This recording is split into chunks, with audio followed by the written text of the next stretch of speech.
할렐루야. 기도 말씀으로 하루의 문을 여는 우리 복된 새벽 예배, 우리 10월 12일입니다. 우리 함께 하신 기도 용사들 주님의 이름으로 사랑하고 환영합니다. 오늘은 우리 시편 32편 말씀 우리 함께 낭송하시면서 새벽 예배 시작합니다. 시편 32편입니다. 허물의 사함을 받고 자신의 죄가 가려진 자는 복이 있도다. 마음에 간사함이 없고 여호와께 정죄를 당하지 아니하는 자는 복이 있도다.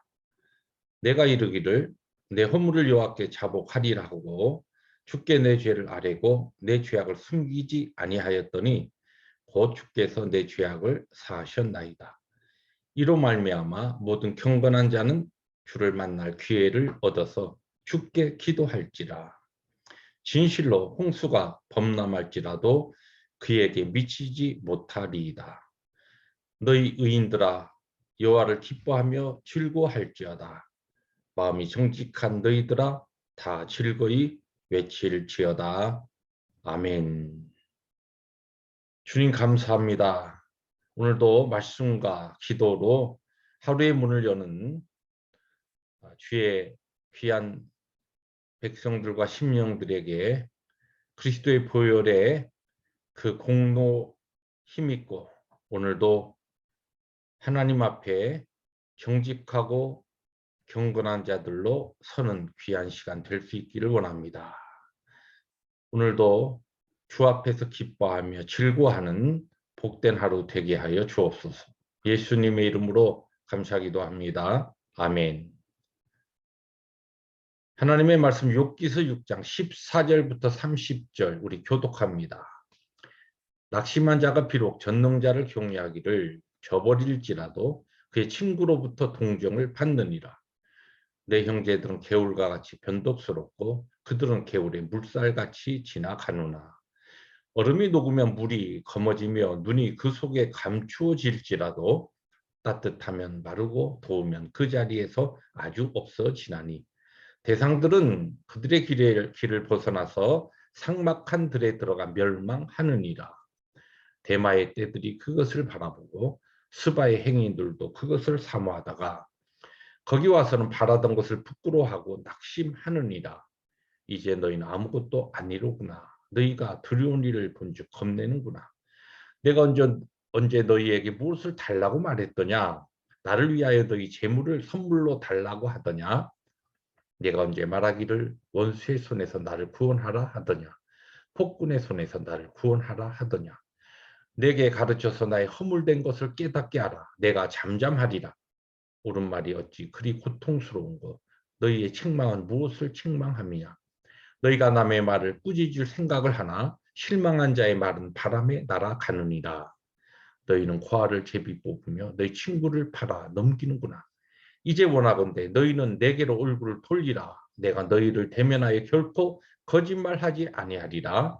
너희는 돌이켜 행악자가 되지 말라. 아직도 나의 의가 건재하니 돌아오라. 30절 함께 봅니다.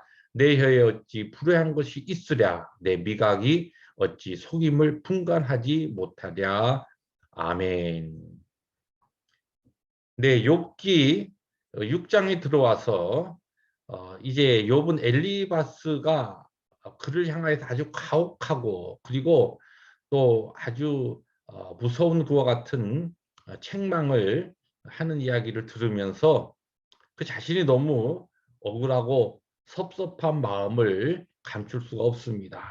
그러면서 자기 자신에 대해서 이제 변론을 쭉 하는 내용이 6장 내용으로 쭉 전개됩니다. 오늘 말씀 주제는 섭섭하고 억울한 일을 당할 때 그렇게 제목을 잡아봤습니다. 우리가 욥처럼 주님의 은혜 가운데 신앙생활을 할 때에 참 말로 닿을 수 없는 그와 같은 억울함과 또 주위의 사람들에게서 섭섭한 그와 같은 마음이 일 때가 있습니다. 이러한 때 우리가 어떻게 신앙으로서 그와 같은 상황을 대처하며 또 그 가운데서 하나님께서 우리에게 주시는 지혜와 진리를 어떤 진리를 우리들이 깨달아야 하는가. 오늘은 이 본문을 통해서 두 가지로 섭섭하고 억울할 때라고 하는 제목으로 하나님 주시는 말씀 나누려고 합니다.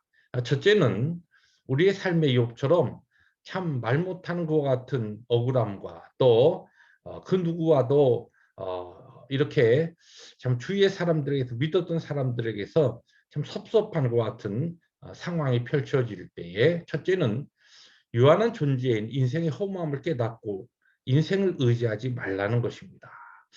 오늘 14절부터 쭉 말씀이 계속 전개됩니다만 15절을 보면 내 형제들은 개울과 같이 변덕스럽고 그들은 개울의 물살같이 지나가노나.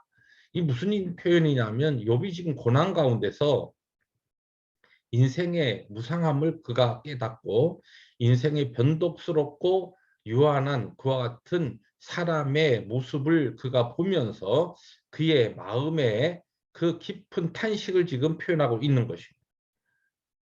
27절에 보니까 이렇게 이야기합니다. 너희는 고아를 제비 뽑으며 너희 친구를 팔아 넘기는구나. 지금 욥은 그의 주위의 모든 사람이 다 떠났습니다. 아내조차도 하나님 저주하라고 그를 떠나버렸습니다. 그런데 그의 친구 엘리바스와 빌닷과 소발이 세 명이 그에게 찾아와서 지금 그를 위로합니다. 그래서 이제 그들 이 세 명의 친구에게 나름대로 마음을 열고 그들을 의지하려고 하는데 그들조차도 너무 가혹한 판단과 그를 향하여 정죄의 책망만을 하는 것입니다.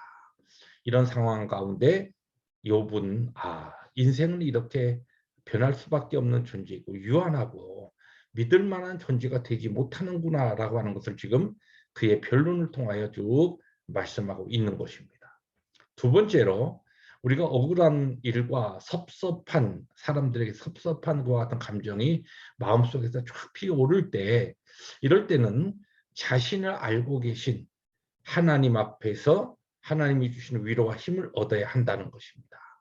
28절부터 마지막 30절까지 이 욥의 그와 같은 마음이 계속 반복적으로 표현됩니다. 여기 28절에 결코 거짓말하지 아니하리라. 29절에 보니까 아직도 나의 의가 건재하니 돌아오라. 지금 친구들에게 하는 말이죠. 그 다음에 30절에 내 혀에 어찌 불의한 것이 있으랴. 지금 욥의 이와 같은 표현은 그가 하나님 앞에서 코람데오에 하나님 앞에서 산다라고 하는 이 신앙적인 자세로 그가 살아왔고 그러하기에 그의 모든 것을 아시는 하나님 앞에서 거짓말하지 않고 의롭게 말하고 행동하리라는 것 같은 다짐을 지금 그의 고백을 통하여 하고 있는 것입니다. 그렇습니다. 오늘 본문에 나오는 욥처럼 우리도 짤막한 인생 살아가는 동안 참 말 못하는 것 같은 억울함과 또 내 주위에 사랑하던 사람들에게서 배신을 당하거나 또 그들의 여러 가지 관계 속에서 마음에 정말 깊은 상처와 섭섭한 일들이 일어날 때가 있습니다. 이러한 때 우리는 오늘 본문이 이야기하는 것처럼 두 가지 귀한 진리를 우리의 마음에 안고 이 어려운 고난을 이겨나가야 합니다. 이것이 바로 욥이 우리에게 보여주는 귀한 교훈입니다. 인생은 유한합니다. 변덕스럽습니다. 의지할 만한 존재가 되지 못합니다. 그러나 하나님은 우리가 어떠한 경우에도 믿고 의지할 뿐이시오. 그분은 우리의 모든 마음의 속속들이 나보다 나 자신을 더 잘 아시는 그분이기 때문에 그분께 나의 모든 것을 솔직히 열어놓고 그분 앞에서 그분이 주시는 위로와 평강으로 살아갈 때 이 험하고 고단한 인생의 길을 승리로 나갈 수가 있는 것입니다. 오늘 하나님께서 주신 복된 하루가 그와 같은 승리 하루 되시기를 주님의 이름으로 축복합니다. 기도하십니다. 주님 감사합니다.